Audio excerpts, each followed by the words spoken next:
Ladies and gentlemen, I hope you enjoyed this session about China. And we continue on talking about innovation. And innovation is so needed, especially in times of a global pandemic. Our next session, we're going to have three exceptional people here, actually two people here with me on stage and one person online. And the session is about Microsoft and startups. I want to remind everybody, Microsoft is supporting in the innovation system at Wolf Summit as a startup-friendly partner. And I would like to invite on stage two gentlemen here first. And this is Hubert Guzera, CEO and founder of dataplace.ai. Let's give him a hand. Hey man, great to see you. You can take your seat. And Marek Ostafil from Cyberus Labs. Here you are. Give him a hand. And of course, last but not least, I would like to introduce Myladie Stoumbou from Microsoft, Regional Director for Partner Business Development. The floor is yours. Enjoy yourself, guys. Here's the microphones.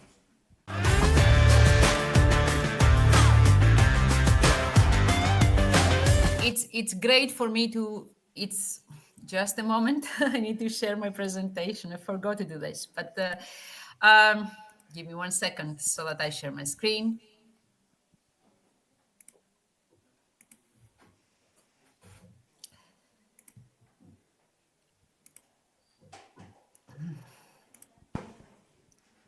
So here we are.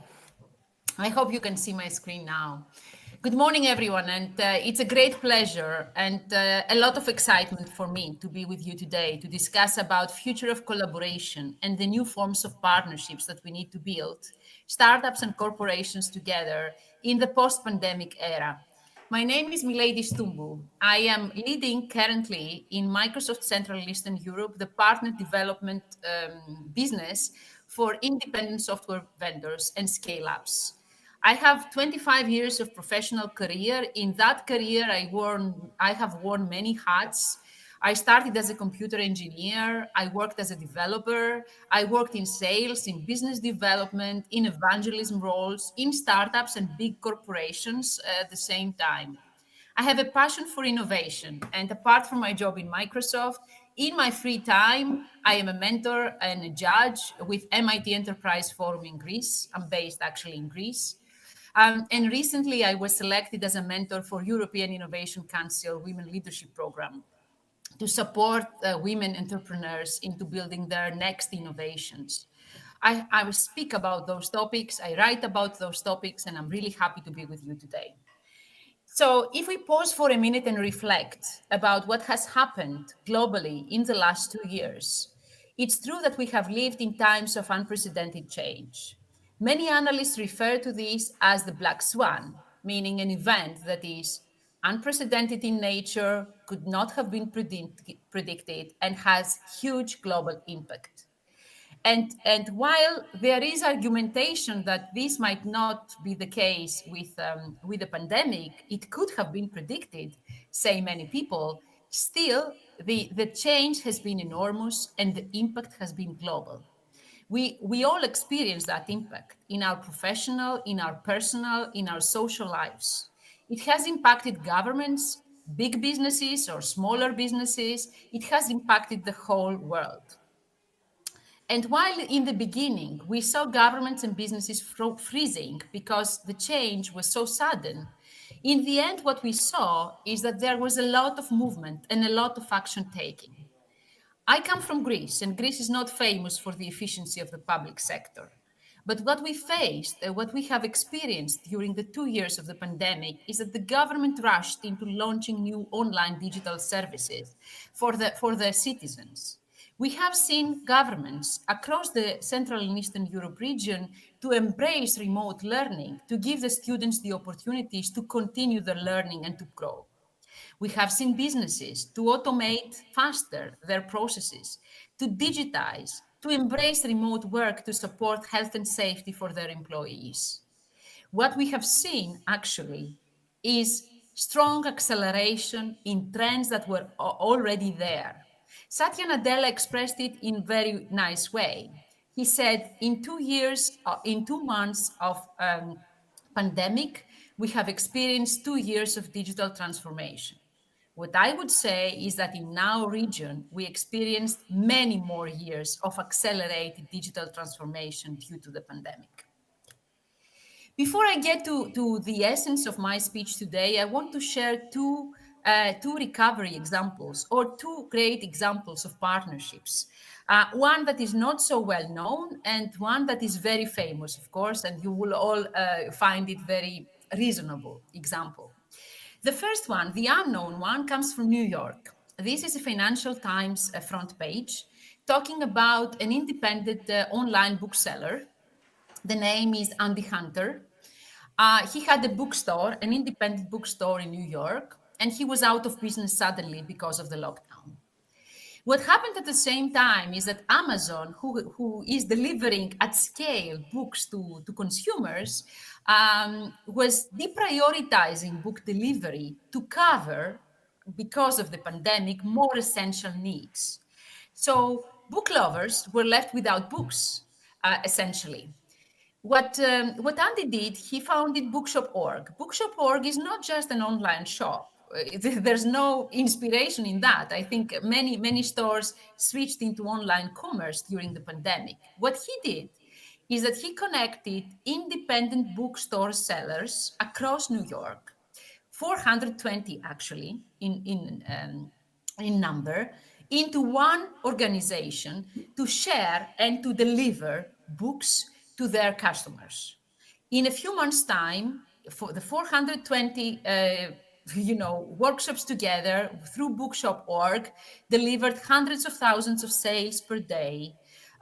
They secured more than 1 million funding, and they booked a partnership with a distributor, Ingram, to deliver the books at scale, and they were growing pretty fast.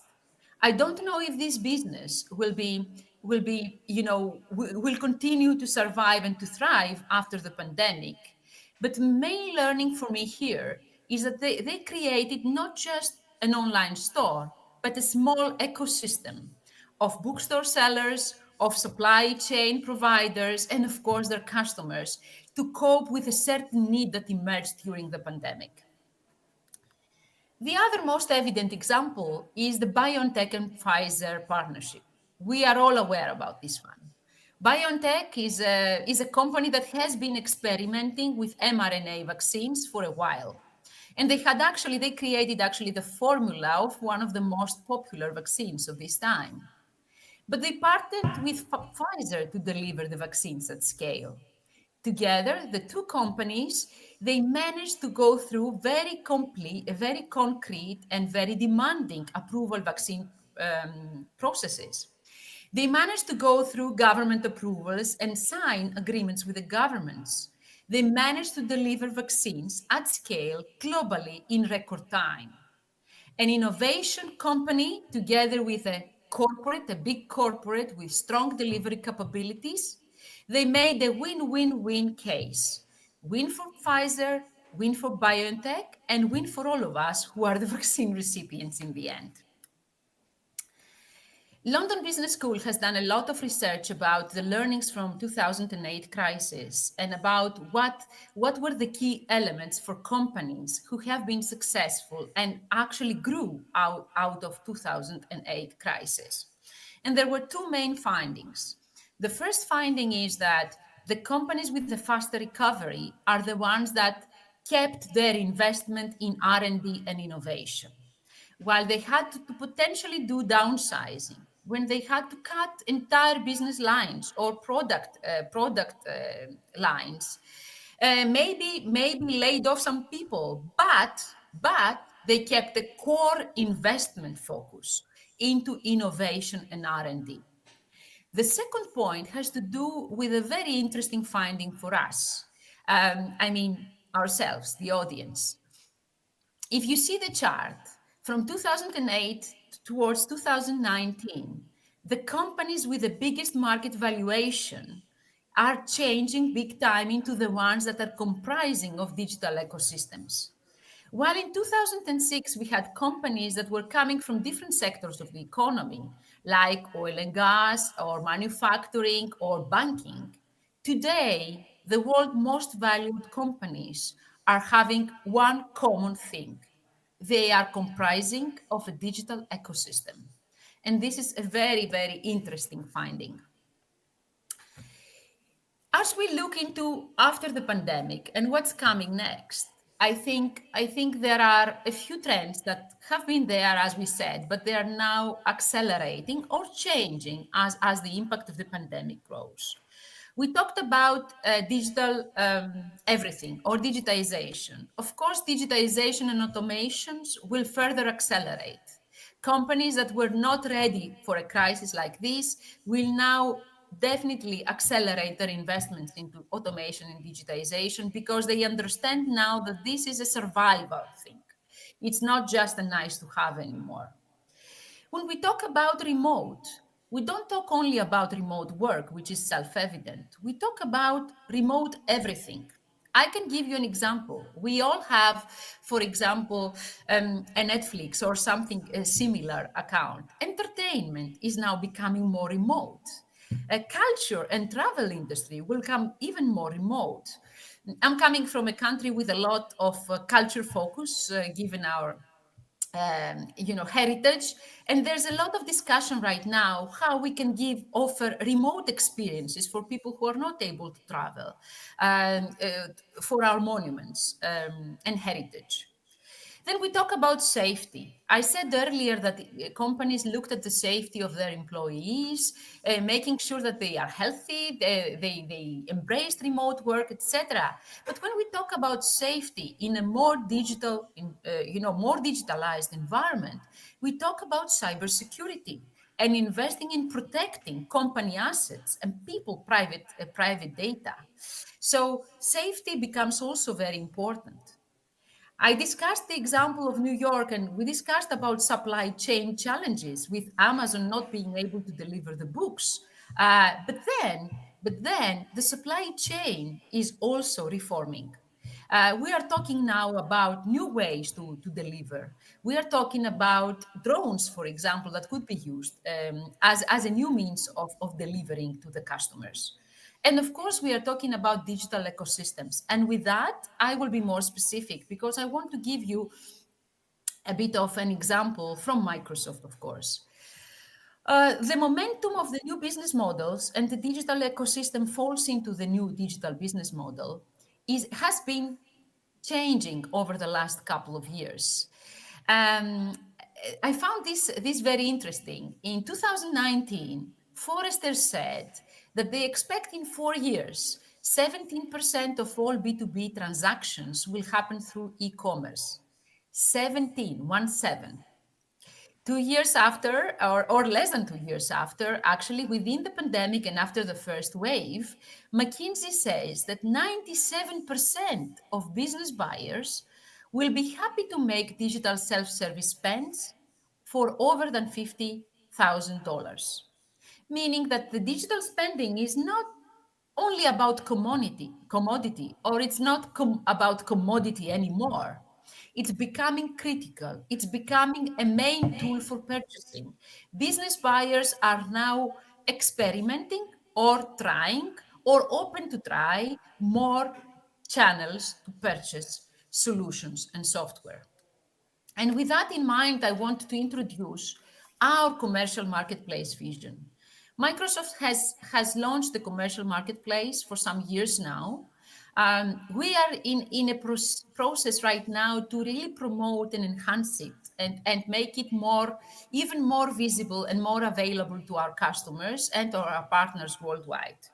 Currently, we have more than 4 million unique active shoppers within the marketplace, and we connect those with 90,000 partners, global partners in Microsoft, and more than 3,000 apps coming from our independent software vendors and startups globally. The interesting part is that all these numbers that you see in this slide are increasing really fast. We publish, or our partners publish, to be very specific, our partners are publishing solutions in the marketplace, apps that are transactable every day. And currently, actually, the top customers that we have on our cloud platform are consuming partner solutions through the marketplace. This is a leading motion for Microsoft in the months to come, and we see also the benefit of the digital ecosystem, and we are further empowering our current ecosystem, but also broadening our ecosystem with new partners. So why this is important? What would be important for you, for your business? Because it's a hyperscale ecosystem that is global. It's diverse. It offers different solutions from different vendors, horizontal industry. It covers 141 geographies, 17 currencies worldwide. It is very simple for your customers, and of course, it is invested on our partner success. This is for us very important, and for this reason we made two major steps. One, we have a faster payout for our partners who are part of our digital ecosystem and marketplace. And secondly, as of July this year, we announced the reduction in the transaction fee from 20% to 3%. We want to invest in our partner success, and we want everybody in our digital ecosystem to be successful selling their solutions through our own marketplace. Times have a lot of uncertainty, and as such, they require a new partnership model.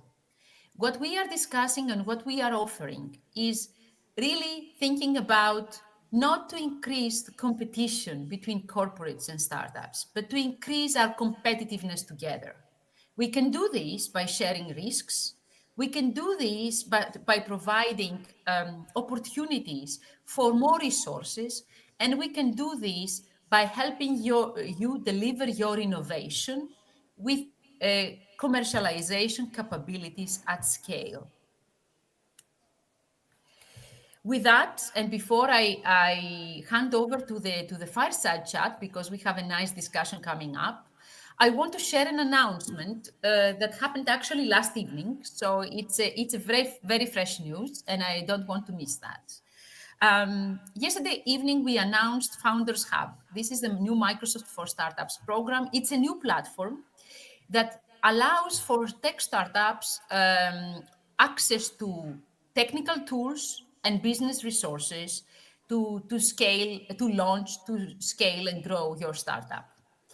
The most important thing about Founders Hub is that it is available to all startups, to all tech founders, from idea phase to before exit stage, up to exit stage.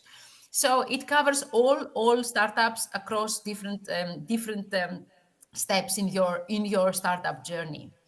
It is open as of yesterday in public preview. Of course, general availability will come later, but I have the link there, startupsmicrosoft.com. Applications will be assessed on a first come, first serve way. So rush to register. I think it will be a great opportunity to get access to resources, as we said, and support for your business to grow. And before we go to the fireside chat, in a previous talk I discussed with startups, I used the paradigm of David and Goliath. In the new world, Goliath that we all are faced with is uncertainty. And in that uncertainty, I think only together, if we join, our forces, innovation companies, corporations, we share our risks, we increase our competitiveness together, we will make it happen. So with that, I want to get into our panel discussion. I will stop sharing now because I want to be able to see my partners in the session, and I hope I will be able to see. Just a moment.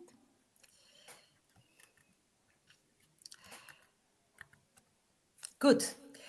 So, hello both. Hello, Hubert. Hello, Marek.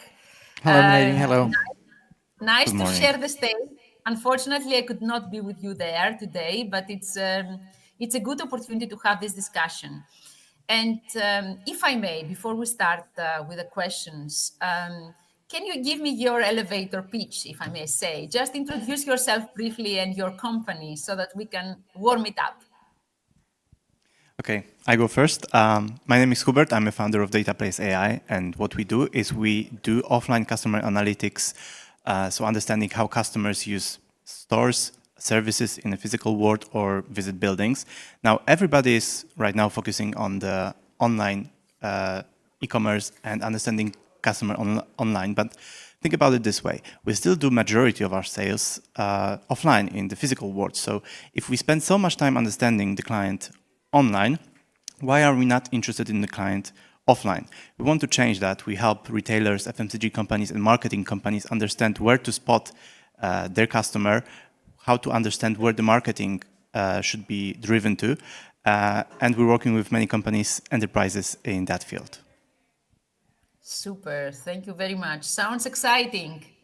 Marek. Okay, so my name is Marek Ostafil, and Cyberus Labs that I represent is a global cybersecurity solutions provider offering password-free multi-factor authentication for users, but also smart devices for all IT and IoT systems, supported with very particular encryption system that was especially designed to fit the needs of the smart devices that right now are left unprotected in terms of communication. And we are very happy also to be integrated with IoT Central and be part of the Microsoft solutions. Very good, very good. So you're both into two businesses that are very much impacted by the pandemic, either way. Hubert, how has your business been impacted by the pandemic? I understand you have some business in the retail sector, and retail was closed or shut down due to the lockdowns. So a lot of things were moved into digital form. How has this changed your approach, and what was the impact of the pandemic on dataplace AI? That's a very good question, because when you think about the retail sector, if there was one sector that was the most hit by pandemic, that was probably retail sector, with so many changes and limitations to how the people could use the offline stores. It was really very dynamic time for all the retailers, and it was, from our perspective, we had a lot of discussions about the projects and innovations that we can do for our clients. And once the pandemic set, the whole pipeline cleared, because everybody first was unsure what would happen next. So they stopped all the investments, stopped the innovations, and were thinking what to do next. There was a lot of uncertainty on the market then. But very, very soon, everybody realized that what is happening is not going to last 1 or 2 weeks. It's going to stay with us in certain form, and the market would fluctuate and fluctuate from week to week, and nobody knows how it's going to end or when it will end. And this was the moment that everybody also realized that customer analytics is very important to them, because if I can see a drop in sales of my store, does it mean that the customers stayed at home? Does they buy in the online store? Are they visiting competitor instead? Everybody was trying to figure out what is happening, and that was the moment when the value information was really seen by the market as a really, really valuable thing. And for us, the most important thing and the change for our company was to adapt to that new situation. Well, you know that startups can pivot quickly and they can adapt quickly, but well, there's also, it's not easy. By the fact that you are a startup, it doesn't mean that you can change quickly by itself. And as I mentioned, we had a lot of projects going on and things, but the priorities changed. Also, our products should change. And this time, what really was happening for us in given period was we saw a new need on the market, the need that we were unprepared for, which required new products. So it forced us to create a lot of products very quickly. And creating product is not an easy thing. You need to understand the market. You need to understand the customer needs. You have to build it technically. So it was really intensive time, but it helped us go through the pandemic even larger and grow in terms of revenue through that time. And now that you look back at this time, I think what you mentioned was that you grabbed an opportunity, you found a niche, something missing from your portfolio, so you try to address it with a new product. But now that you are looking back at this time, what would you have done differently, if I may ask? The perspective on the hindsight is always perfect. Well, that's a really good question. I think that what was really challenging for us is the change in how our organization should work. Because imagine a startup, a really small startup, around 10 people, before the pandemic. We're sitting in one room. Everybody is close to each other. If there's an issue, we can discuss it with each other very quickly. Everybody's in the loop because, well, you can not hear a conversation that's happening in the same room. But now everybody's working remotely. That's a requirement. That's something that we really had to do. And now everything changes because knowledge management now becomes an issue. It's not an easy task just to, to ask somebody in the office, do you know something? Because, well, there's nobody around you. Now the keeping track of the processes and things that are happening is becoming an issue because, well, you can't coordinate in one room anymore. And I think that it took us a really long time, much longer than it should be, to adapt to those changes and understand that we have to kind of get inspired by how large organizations work. So be more organized in what we do, have a better track of our processes, be better at knowledge management in order to work efficiently. Because this beginning of this pandemic time was chaos, and we were simply ineffective because we were working in a startup way, in an environment, in a situation where startup work didn't really was so effective anymore. Thank you very much for being open to share this. I think there's a big change. I can tell you in bigger organizations that were challenged with the same issues that you were challenged. I think keeping the team connected in a remote environment, have this brainstorming and sharing and all this is very important. And we saw that change also in our own organization. We were more organized in the process and the knowledge sharing, as you say. But I think the human, element of adapting into a new way of working is also very important, particularly when you have a small team and you are innovating together. Thank you very much. And let me go to Marek. You are in the cybersecurity industry, and I think at least what I said earlier is that I see this trend becoming more and more relevant for everyone now, becoming actually the foundation. It's not like, okay, we will be secure or it's a nice to have. It will be the foundation for any company who wants to do business now, because we are becoming digital more and more, right? Tell me about your business. What is your experience through pandemic, and how did you see the business changing during this time? Well, first of all, what I just wanted to say is referring to Hubert. We were lucky because basically from day one, working from talents all around the world, from New Zealand directly to California. I mean, it's not just from New Zealand to California, but of course across Europe as well. We have built the organization that was working remotely and from day one. So that helped us enormously to keep going throughout the pandemic, because basically the pandemic in terms of day-to-day operation didn't change anything for us as an organization. So we were very lucky in this moment. But of course, as Hubert said as well, the first months there was complete stop of everything, especially like we were about to launch a new product. It was set to be launched officially in March 2020, and of course it was it was not possible. But of course, we also needed to adapt to conditions to the market and to find new opportunities, new ways to communicate about ourselves, new ways of working with clients, and also that gave us another impact to to automate our products in a way to also thanks to cooperation with Microsoft that helped us enormously, and but to create a product that will be much easier to implement, will be automated, so not so much of the let's say physical personal relationship will be involved in implementation. So that was actually very important. But of course, what happened, and I think what you said before, I think the most important lesson that we are still learning, I guess, is that security is the fundamental for the digital age. And this is something that we need to keep remembering about, because we very often tend to forget about lessons that we have learned and say, okay, now everything is okay, so we are safe again.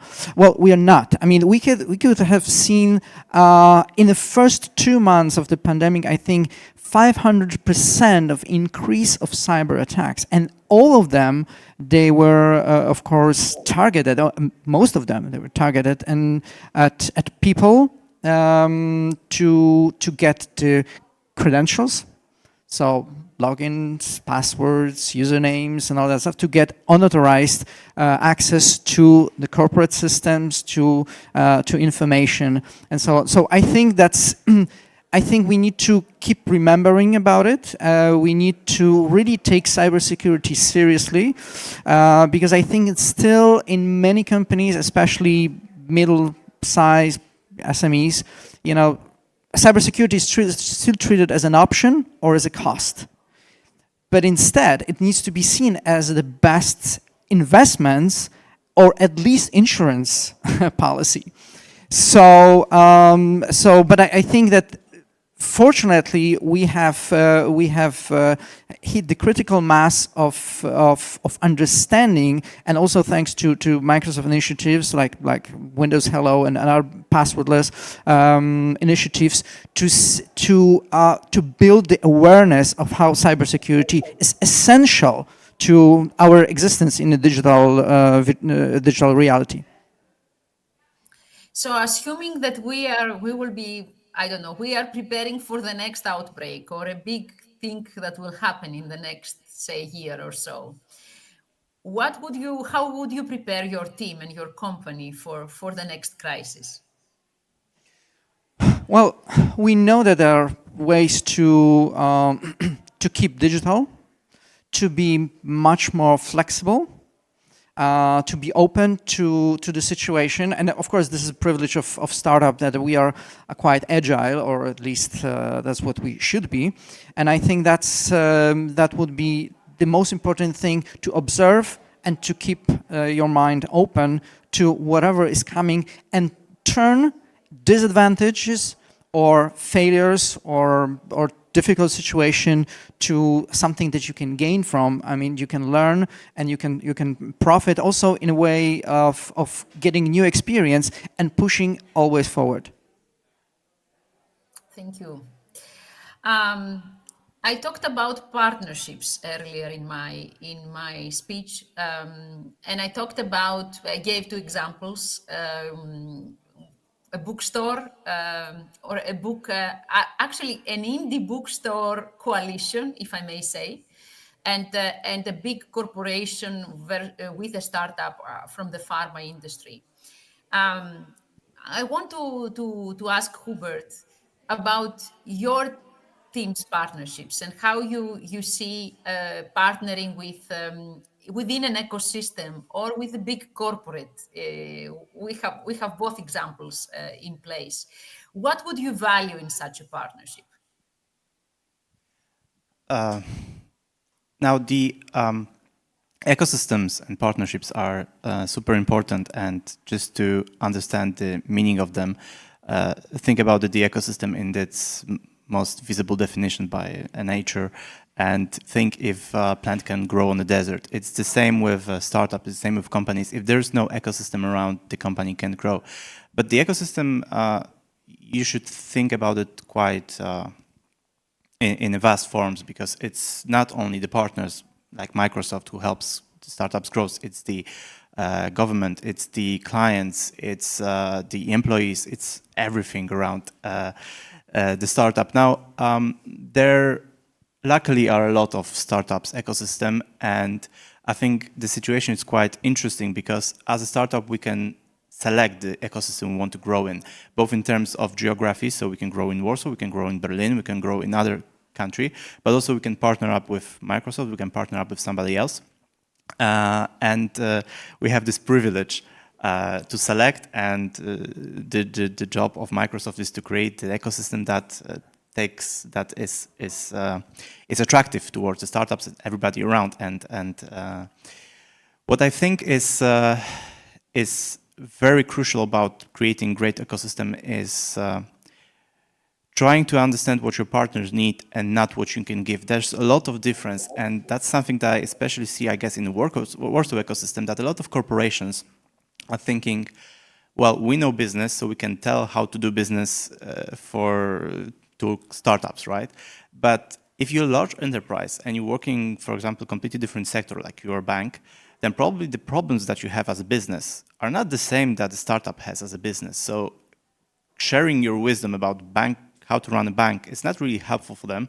So here's the tricky part. To actually understand what your partner in ecosystem needs for them to grow is super helpful. And about your announcement, I found it really really inspiring, and I'm glad that it happened. That, for example, what we need is advice from other founders, right? We don't need advice from managers in large corporations. We need advice from people that actually had the same problems that we had.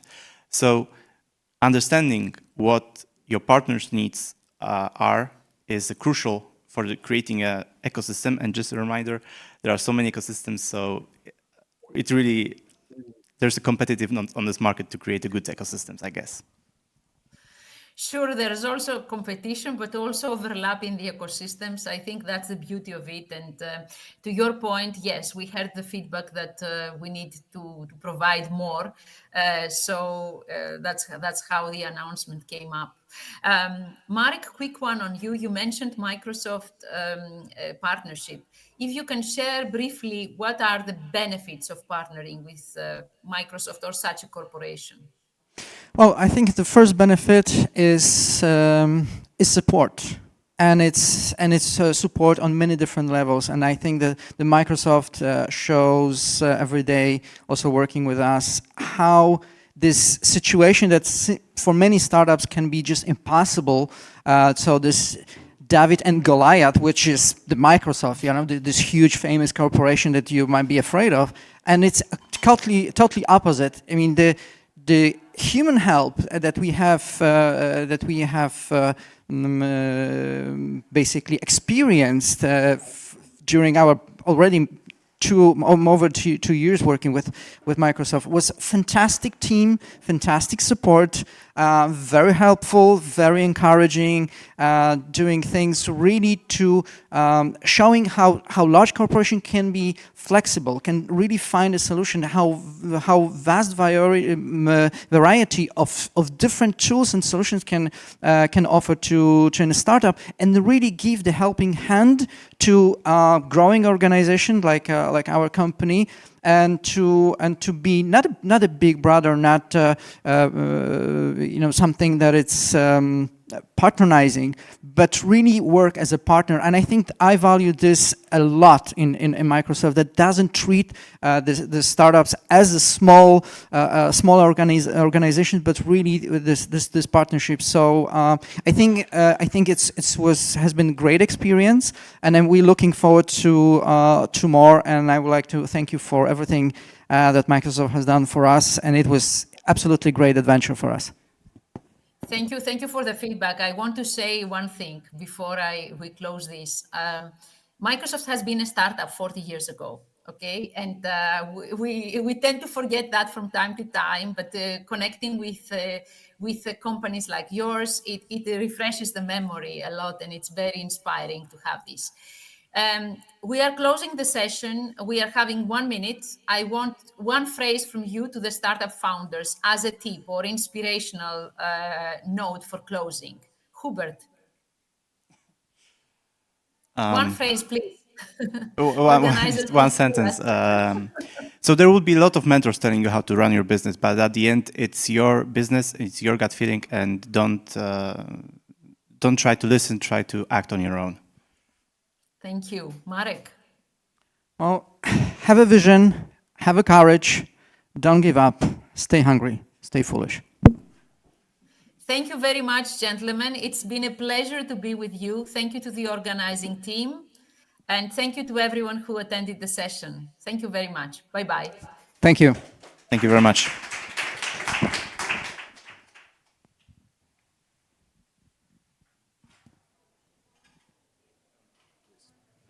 Thanks, guys. Thank you so much.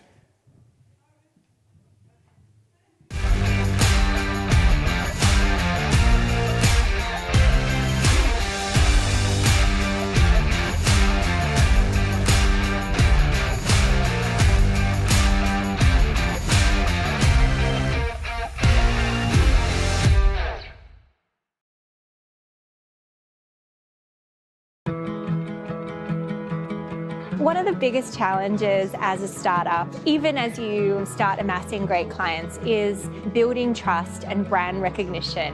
So working with a company like Microsoft gives incredible